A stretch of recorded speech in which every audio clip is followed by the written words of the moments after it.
പലപ്പോഴും ഒരു ഹെൽത്ത് ചെക്കപ്പിൻ്റെ ഭാഗമായിട്ട് വയറിന് സ്കാൻ ചെയ്യുമ്പോഴാണ് നമ്മൾ അറിയുന്നത് പിത്തസഞ്ചിയിൽ കല്ലുണ്ടെന്ന വിവരം. മെഡിക്കൽ ഭാഷയിൽ ഇതിനെ ഗോൾഡ് സ്റ്റോൺസ് എന്നാണ് പറയുന്നത്. എന്തുകൊണ്ടാണ് പിത്തസഞ്ചിയിൽ കല്ല് വരുന്നത്, എന്തൊക്കെയാണ് ഇതിൻ്റെ ട്രീറ്റ്മെൻറ്റ്, ഇതെല്ലാമാണ് ഞാൻ ഇന്ന് നിങ്ങളോടായി സംസാരിക്കുന്നത്. നമസ്കാരം, ഞാൻ ഡോക്ടർ ജീസ്മോൻ ജോസ്. ഞാൻ Thrissur jubilee mission medical college ഹോസ്പിറ്റലിലെ ഗ്യാസ്ട്രോളജിസ്റ്റാണ്. ആർക്കൊക്കെയാണ് പിത്തസഞ്ചിയിലെ കല്ല് ഉണ്ടാവാൻ സാധ്യതയുള്ളത്?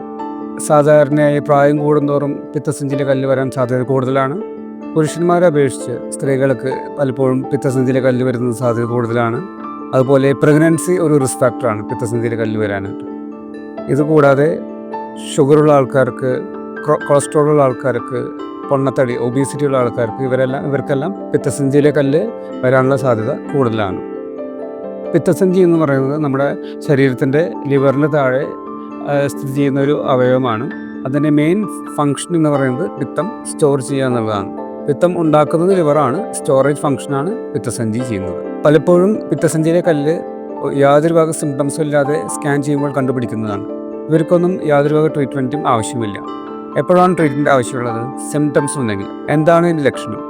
നമ്മുടെ ശരീരത്തിൻ്റെ വലത്ത് ഭാഗത്ത്, വയറിൻ്റെ വലത്ത് ഭാഗത്ത് വേദന, അതാണ് ഇതിൻ്റെ മെയിൻ സിംറ്റം. ഈ വേദന ഒരു പക്ഷേ ചിലപ്പോൾ വലത്ത് ഷോൾഡറിലോട്ടോ അല്ലെങ്കിൽ ബാക്കിലോട്ടോ ഈ വേദന റേഡിയേറ്റ് ചെയ്യാം. ഇതാണ് പിത്തസഞ്ചിയുടെ കല്ലിൻ്റെ മെയിൻ സിംറ്റം. ട്രീറ്റ്മെൻറ്റ് വേണ്ടത് ഈ പിത്തസഞ്ചിയിലെ കല്ല് കൊണ്ടുണ്ടാകുന്ന കോംപ്ലിക്കേഷൻസ് വരുമ്പോഴാണ്. ഒന്ന്, അക്യൂട്ട് കോളിസിസ്റ്റൈറ്റിസ് എന്ന് പറഞ്ഞാൽ പിത്തസഞ്ചിയുടെ ചുറ്റും പഴുപ്പ് വരിക. രണ്ടാമത്, പിത്തസഞ്ചിയിലെ കല്ല് പിത്തക്കോളിലോട്ട് ഇറങ്ങി വന്ന് മഞ്ഞപ്പിത്തം വരിക. മൂന്നാമത്, പിത്തസഞ്ചിയിലെ കല്ല് ട്യൂബിലോട്ട് ഇറങ്ങി വന്ന് പാൻക്രിയാസിനെ ഡക്റ്റ് ബ്ലോക്ക് ചെയ്ത് പാൻക്രിയാറ്റൈറ്റിസ് വരിക. നാലാമത്, ബിലിയറി കോളിക്. എന്താണ് ബിലിയറി കോളിക്? ഈ ഇടയ്ക്കിടയ്ക്ക് വയറുവേദന വരിക, എവിടെ? റൈറ്റ് സൈഡിൽ. പ്രത്യേകിച്ച് ഭക്ഷണം കഴിച്ചു കഴിഞ്ഞാൽ വയറുവേദന കൂടുക. ഇതാണ് ബിലിയറി കോളിക്. ഈ 4 കണ്ടീഷൻസ്, ഈ 4 ബുദ്ധിമുട്ടുകൾ വരുമ്പോഴാണ് നമ്മൾ ഇതിൽ ട്രീറ്റ്മെൻറ്റ് വരുന്നത്. എന്താണ് ട്രീറ്റ്മെൻറ്റ്? സർജറി ചെയ്ത് പിത്തസഞ്ചി എടുത്ത് കളയുക. പിത്തക്കല്ല് മാത്രമല്ല, പിത്തസഞ്ചിയോടുകൂടെ എടുത്ത് കളയുക.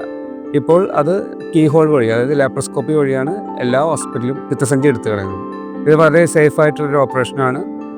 99.5% ആൾക്കാർക്കും ഇതിനുകൊണ്ട് യാതൊരു വക കോംപ്ലിക്കേഷൻസും വരാറില്ല. എങ്ങനെയാണ് ഇത് പ്രിവെൻറ്റ് ചെയ്യാൻ പറ്റുക? നമുക്ക് ചെയ്യാൻ പറ്റുന്നത് മോഡിഫയബിൾ റിസ്ക് ഫാക്ടേഴ്സ്, അതായത് ഷുഗർ വരാതിരിക്കാൻ നോക്കണം, കൊളസ്ട്രോൾ വരാതിരിക്കാൻ നോക്കണം, ഒബീസിറ്റി വരാതിരിക്കാൻ നോക്കണം. എങ്ങനെയാണ് ഇതെല്ലാം ചെയ്തത്?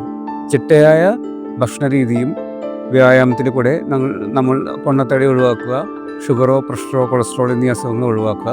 ഇങ്ങനെയാണ് ഒരു പരിധിവരെ നമുക്ക് പിത്തസഞ്ചിയിലെ കല്ല് വരുന്നത് ഒഴിവാക്കാൻ സാധിക്കും. മറ്റൊരു വിഷയമായി വീണ്ടും കാണുന്നതുവരെ നമസ്കാരം.